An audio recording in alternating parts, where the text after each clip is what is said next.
ഇന്ന് നമ്മൾ മലബാർ സ്റ്റൈലൊരു ദം ബിരിയാണി ഉണ്ടാക്കുകയാണ്. എൻ്റേതായ സ്റ്റൈലിൽ. ഇത് മുളക് വരട്ടി വെച്ചിരിക്കുന്ന ചിക്കനാണ്. അതിൻ്റെ ബാക്കി ഇതാ ഇവിടെ പൊരിക്കുന്നുണ്ട്. ഇതിൽ ചിക്കൻ മസാലയും കളറും ഫുഡ് കളറും ഉപ്പും ലേശം മുളക് പൊടിയും വിനാഗിരിയും ചേർത്ത് ഒരു അരമണിക്കൂർ മുന്നേ പുരട്ടി വെച്ചതാണ്. ഇപ്പോൾ പൊരിക്കൽ തുടങ്ങിയിട്ടുണ്ട്. ഇതൊരു ഹാഫ് വേവ് എന്താ മതി, നല്ല മൂക്കരുത്. കാരണം നമ്മൾ ദമ്മിലിടാൻ അരപ്പ് ഉള്ളിയൊക്കെ വാട്ടിയിട്ട് അതിൽ പിന്നെ ഇട്ട് ബാക്കി വേവിക്കാനുള്ളതാണ്. ഉപ്പ് ഒരു ലേശം കുറച്ച് ഇട്ട് അല്ലെങ്കിൽ പാകത്തിനിട്ടാൽ മതി, മുന്തി നിൽക്കരുത്. കാരണം ഇന്ന് നമ്മൾ പിന്നെ മസാലയിൽ ഉപ്പ് ചേർക്കാനുള്ളതാണ്. ഇത് ഇത്രയും സാധനങ്ങൾ അരിയാനും ചതയ്ക്കാനൊക്കെ ഉള്ളതാണ്.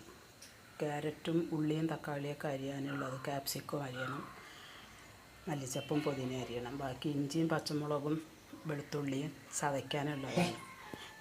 ഇനി തക്കാളി എന്താ തോന, ഉള്ളി എന്താ കുറച്ചെന്ന് ചോദിക്കും, സംശയമുള്ളവരുണ്ടാവും. അതാണ് ഞാൻ പറഞ്ഞത്, എൻ്റെ സ്പെഷ്യൽ ബിരിയാണിയാണെന്ന്. ഞങ്ങൾക്ക് മസാല കുറച്ച് മതി. എൻ്റെ മക്കൾക്കൊക്കെ മസാല കുറച്ചേ ഇഷ്ടമുള്ളൂ. അപ്പോൾ 1 കിലോ അരിക്കുള്ള സാധനങ്ങളാണിത്. ഇത്രയൊന്നും ക്യാരറ്റൊന്നും ഇത്രയൊന്നും എടുക്കില്ല, ആ മൊത്തത്തിലെടുത്ത് വെച്ചു എന്നുള്ളൂ. ഉള്ളി 2 എടുക്കുള്ളൂ, ഒരു വലുതും ഒരു ചെറുതുമാണ്. ക്യാപ്സിക്കം 1 അങ്ങനെ എടുക്കും. പിന്നെ അപ്പോൾ ചപ്പൊക്കെ കുറച്ച് എടുക്കുള്ളൂ. തക്കാളി ഇത്രയും എടുക്കും, തക്കാളിയാണ് അതിൻ്റെ ഹൈലൈറ്റ്.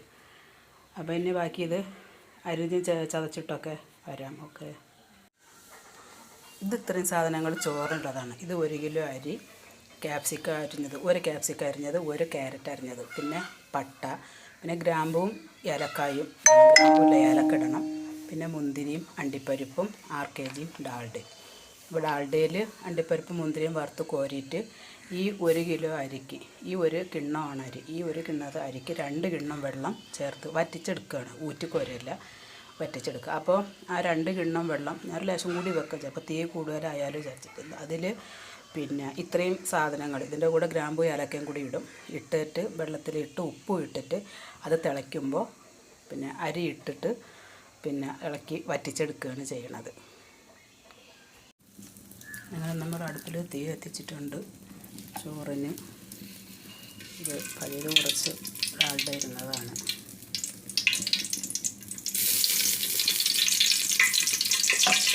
ശരിയായി കുറച്ചും കൂടി കഴിക്കാം.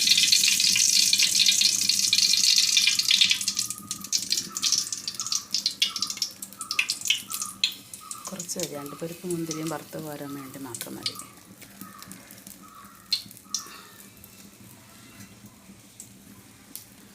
ഇനി അതൊന്ന് ഉരുകി ചൂടായി വരുമ്പോൾ അണ്ടിപ്പരിപ്പ് മുന്തിരി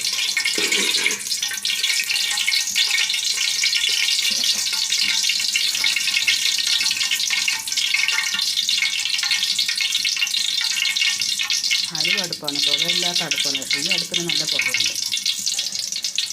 വർഷങ്ങൾ കഴിഞ്ഞു, 7 വർഷത്തെ ഗ്യാരണ്ടി പറഞ്ഞത്, ഇപ്പോൾ 14 വർഷമായി. അപ്പം നെയ്യ് ചൂടായിട്ടുണ്ട്, അണ്ടിപ്പരിപ്പ് ഇടാം. അതൊന്ന് ചൂടായി വരുമ്പോൾ മുന്തിരിയും കൂടി ഇടുക.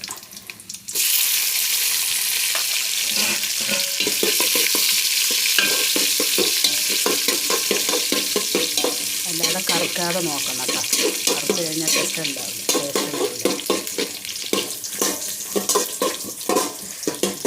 ഇനി അത് കോരണം.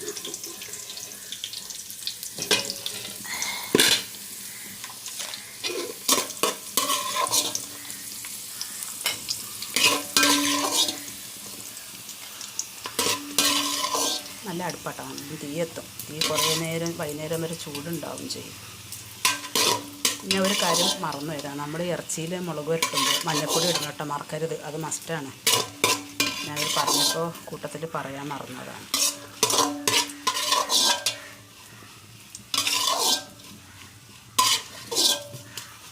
ഒരു കയ്യിൽ ഫോൺ പിടിച്ചിട്ടാണ്, ഒരു കൈ കൊണ്ടാണ് ചെയ്യുന്നത്, താമസിക്കണം. ഈ നെയ്യിൽ കൂടെ തന്നെ നമ്മൾ വെള്ളം ഒഴിക്കണം. അളന്ന് 1 കിണ്ണം വെള്ളം അളന്ന് വെച്ചിട്ടുണ്ട്. ഇത് 1 കിണ്ണം ഫുള്ളുണ്ട്. അതേ കിണ്ണത്തിന് അളന്നേക്കണത് കേട്ടോ.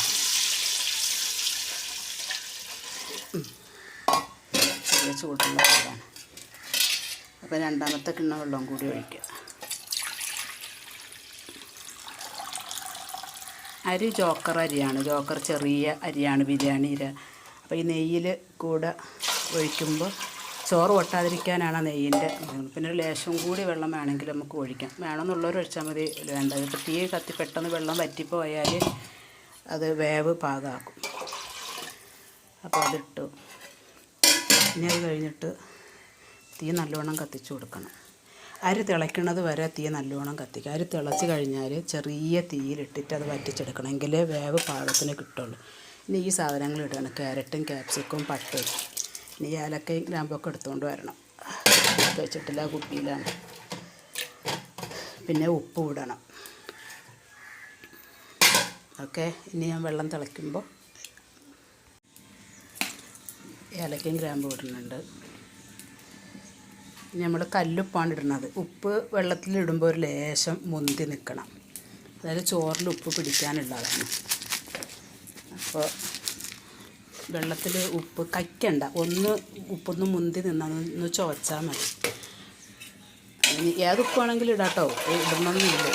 ഞാൻ കല്ലുപ്പ സാധാരണ ഇടൽ, അങ്ങനെ കുറച്ചിട്ടാൽ പിന്നെ അതിൽ കിട്ടുമ്പോൾ നമുക്ക് അതിൻ്റെ ഇത് പാകത്തിന് അങ്ങനെ നോക്കിയാൽ മതി.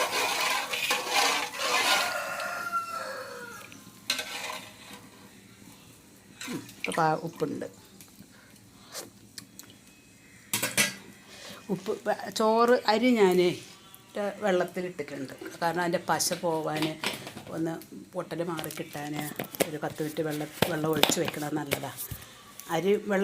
അടുപ്പിൽ വെള്ളം വെച്ചതിന് ശേഷം അരിയിൽ വെള്ളം ഒഴിച്ചാൽ മതി. അപ്പോൾ ഈ വെള്ളം തിളക്കുന്നതോടുകൂടി അതിൻ്റെ ഇത് പാകമായി വരും. പിന്നെ ഇത് വെളുത്തുള്ളി ഇഞ്ചിയും പച്ചമുളകുമാണ്. നമ്മളിതിൽ ചെറിയ ഉള്ളി ചേർക്കില്ല, ചതയ്ക്കാൻ എടുത്ത് വെച്ചതാണ്. തക്കാളി ഇങ്ങനെ ചെറുതിനെ നുരുനുരാ അരിഞ്ഞെടുക്കണമെങ്കിൽ പെട്ടെന്ന് വേവുള്ളൂ. മറ്റേ തക്കാളി കഷ്ണം വെട്ടിയിട്ടാൽ അത് വേവാൻ നമ്മൾ വെക്കുമ്പോൾ ഇറച്ചി വെന്തുടഞ്ഞു പോകും. അതുകൊണ്ട് തക്കാളി വേഗം വേവാൻ ചെറുതായിട്ട് നുരുനുര അരിയണം. പിന്നെ ഒരു സവാള അരിഞ്ഞത്, അതിൽ കറിവേപ്പില ഇട്ടിട്ടുണ്ട്, കറിവേപ്പില അടിയിലാണ്. ഇനി മല്ലിച്ചപ്പും പുതിന അരിയാനുണ്ട്. ഓക്കെ. വെള്ളം തിളച്ച് തുടങ്ങി. അരി 3 പ്രാവശ്യം കഴുകിയൊക്കെ കൊണ്ടുവന്നിട്ടുണ്ട്. ഇനി അരി വെള്ളത്തിലിടുക.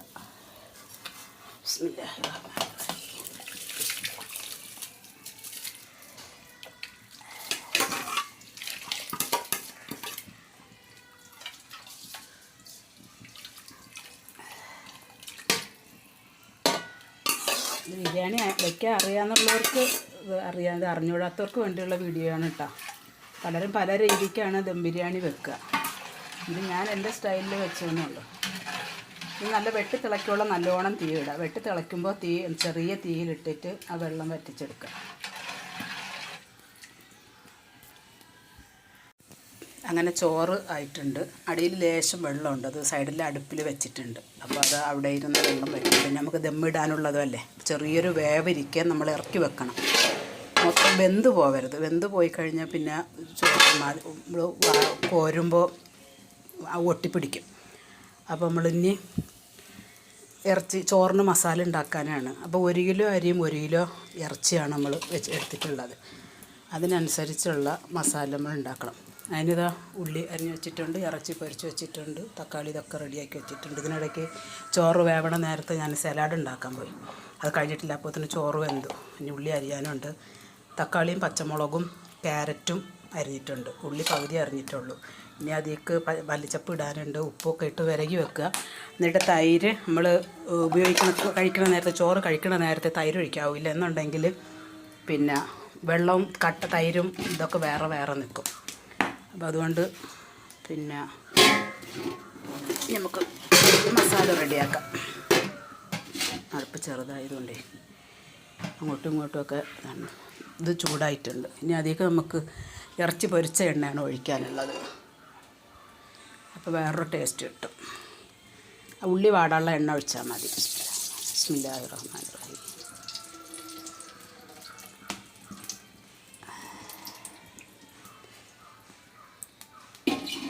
അതെ, എണ്ണ ഒഴിക്കുമ്പോൾ ശ്രദ്ധ മാറിപ്പോകും. അപ്പോൾ ക്യാമറ അങ്ങോട്ടും ഇങ്ങോട്ടൊക്കെ പോകും. ഒരു കയ്യിൽ ഫോണും ഒരു കയ്യിൽ സാധനമായിട്ടാണ് നിൽക്കുന്നത്. അപ്പോൾ ഇനി എണ്ണ ഒന്ന് ചൂടായി വരണം. നമുക്ക് ഈ ഉള്ളിയും കറിവേപ്പിലയും കൂടി ഇട്ട് വഴട്ടിയെടുക്കണം.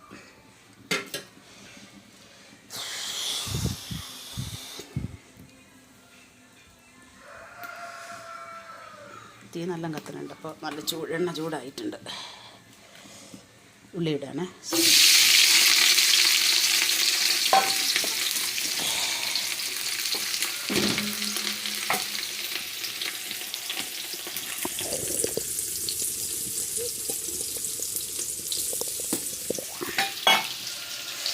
അതിലേക്ക് നമ്മൾ കുറച്ച് ഉപ്പും ഇട്ട് അടച്ചു വെക്കാം. ഇതൊക്കെ മറന്നു. കുറച്ച് ഉള്ളി വാടാൻ വേണ്ടിയുള്ള ഉപ്പ് ഇട്ടാൽ മതി കേട്ടോ. ഇറച്ചിയിലൊക്കെ ഉപ്പുള്ളതുകൊണ്ട് തോനെ ഉപ്പിടാൻ പറ്റില്ല. ഇറച്ചിയിലും ചോറിലൊക്കെ ഉപ്പിടും. അപ്പോൾ ഇതിൽ ഉപ്പ് എപ്പോഴും സൂക്ഷിക്കണം. ഇടുമ്പോൾ കൂടിപ്പോയാൽ പിന്നെ നമ്മൾ ഇത്രയും നേരം കഷ്ടപ്പെട്ടത് വെറുതെ ആയിപ്പോവും.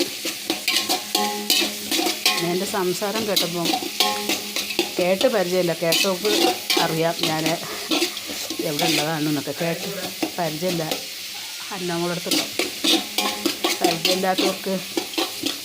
ഞാൻ തിരുവനന്തപുരം ജില്ലക്കാരിയാണ്. മലപ്പുറത്താണ് താമസിക്കുന്നത്. അതാണ് ഭാഷ രണ്ടും കൂടി വരുന്നത്. തിരുവനന്തപുരത്തെ ഭാഷയും വരും, മലപ്പുറം ഭാഷയും വരും. രണ്ടു കൂട്ടർക്കും മനസ്സിലാവുമല്ലോ. ഈ ദം ബിരിയാണി വെക്കാൻ തിരുവനന്തപുരം ജില്ലക്കാർക്ക് അധികം അങ്ങനെ അറിയില്ല. അവർ ചോറ് കറിയും വേറെ വെച്ചിട്ടാണ് ബിരിയാണി ആക്കി കഴിക്കുന്നത്. ഇനി നമ്മൾ അടച്ച് വെച്ചിട്ടുണ്ട്. ഇനി ഒന്ന് ചെറുതായിട്ടൊന്ന് വാടി വരട്ടെ. അങ്ങനെ ഉള്ളി ഏകദേശം വാടിയിട്ടുണ്ട്. തിരുവനന്തപുരം ജില്ലക്കാർക്ക് ദം ബിരിയാണി വെക്കാറുണ്ട്. കാരണം എല്ലാവരും അല്ല കേട്ടോ, വയ്ക്കാൻ അറിയാമെന്നുള്ളവരും ഉണ്ട്. അപ്പോൾ എൻ്റെ കുടുംബത്തിലൊന്നും ആർക്കും അറിയില്ല, അതാണ് ഞാൻ പറഞ്ഞത്. എൻ്റെ ഫാമിലി മൊത്തം തിരുവനന്തപുരം ജില്ലയിലാണ്. ഹസ്ബൻഡിൻ്റെ ഫാമിലി കുറച്ച് പേര് ഇവിടെ ഉണ്ട്, കുറച്ച് പേര് തിരുവനന്തപുരത്താണ്. ഉള്ളി വാടിയിട്ടുണ്ട്. ഇനി നമുക്ക് ഇറച്ചി ഇടണം. പൊരിച്ച് വെച്ച ചിക്കൻ അതിലോട്ട് ഇടണം. എല്ലാവരും ഇഞ്ചിയും പച്ചമുളകും ചതച്ചത് വാട്ടിയിട്ടാണ് ഇറച്ചി ഇടുക. അങ്ങനെ ഇടുമ്പോൾ എന്താണെന്നറിയോ, ഈ ഇഞ്ചി ഈ ചരുവത്തിൽ ഇങ്ങനെ ഒട്ടിപ്പിടിക്കും, അടി പിടിക്കും. ഇഞ്ചി ഉള്ളിയൊക്കെ പാടെ കിടക്കും. അപ്പോൾ ഇറച്ചി ഇട്ടിട്ട് അതിൻ്റെ കൂടെ നമ്മൾ തക്കാളി ഇടും. എല്ലാം മിക്സാക്കി ഒരുമിച്ച് അങ്ങോട്ട് ഇടും.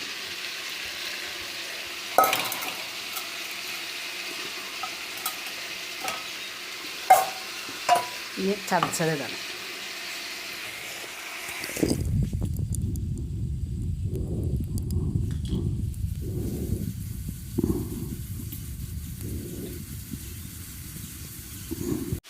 ചതച്ചത് ഇട്ടിട്ടുണ്ട്. എന്നിട്ട് നമുക്ക് എല്ലാം കൂടി ഒന്ന് ഇളക്കി കൊടുക്കാം.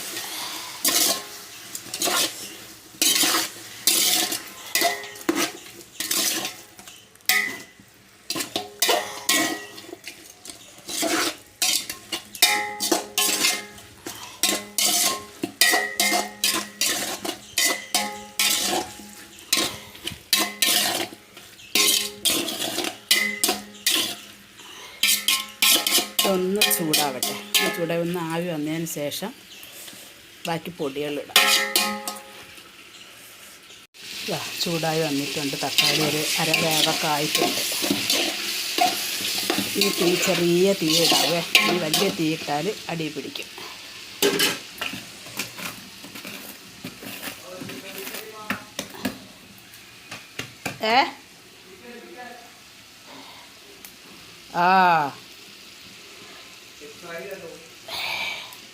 ഇതിലിട്ട് ഇല്ല, മറ്റേത് ബാക്കി പൊരിച്ചിട്ടില്ല. ഫ്രിഡ്ജിൽ എടുത്തോ.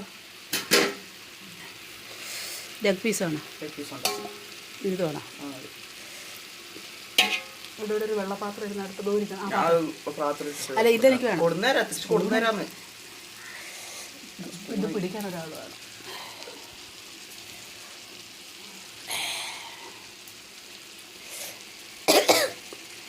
ലേശം മല്ലിച്ചപ്പിട്.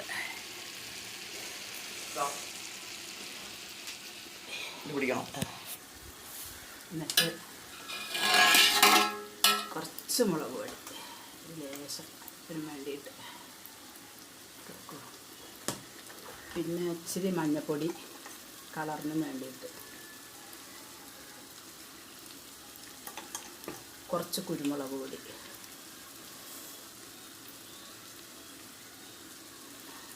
തോനെ എരിയുള്ളവർക്ക് ഇതൊക്കെ തോനെ ഇടാം. നമുക്കൊന്നും എരി തോന്നല്ലാതെ പറ്റില്ല ഇവിടെ ആർക്കും.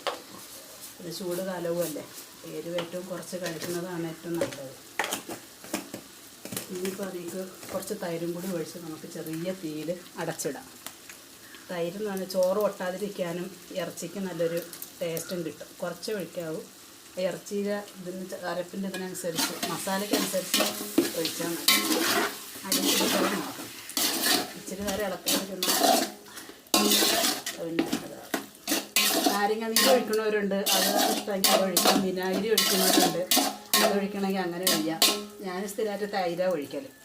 പിന്നെ ചെറിയൊരു പുളിപ്പും ഉണ്ടാവും, മസാലയ്ക്ക് നല്ല ടേസ്റ്റും കിട്ടും, ചോറ് തമ്മിലൊട്ടുമില്ല. ഇനി ഒന്ന് ചെറിയ തീയിൽ വച്ചിരുന്ന് അടച്ചിട്ടാലാവും. പിന്നെ നമുക്ക് ചോറ് തട്ടി ദമ്മിട്ടാൽ മതി.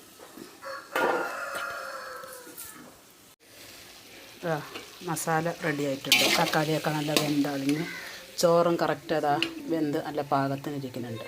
ഇനി ഈ ചോറ് ഇതിലേക്ക് തട്ടി ലെവലാക്കി അതിലേക്ക് പിന്നെ മല്ലിച്ചപ്പും മല്ലിയിലയും പുതിനയൊക്കെ ഇട്ട് ഇതൊക്കെ ഇട്ട് കഴിഞ്ഞാൽ ബിരിയാണി റെഡി. അരമണിക്കൂർ കൊണ്ട് നമുക്ക് ബിരിയാണി ഉണ്ടാക്കിയെടുക്കാം. ഒക്കെ അരിഞ്ഞും ചതച്ചൊക്കെ സെറ്റാക്കി വെച്ചാൽ ചോറ് ഇട്ടിട്ടുണ്ട്. ബിസ്മില്ലാഹിർ റഹ്മാനിർ റഹീം.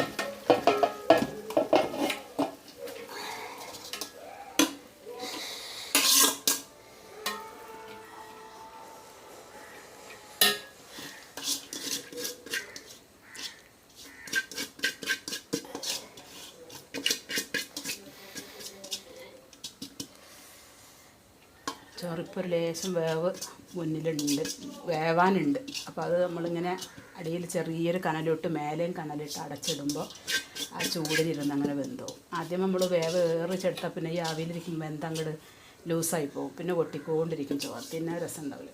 പിന്നെ ഈ ജോക്കർ അരി പ്രത്യേകം എന്ന് പറഞ്ഞാൽ എത്ര ഇതായാലും നമ്മൾ വിളമ്പുമ്പം നല്ല തുറതുറേനെ വരും. അങ്ങനെ പരത്തി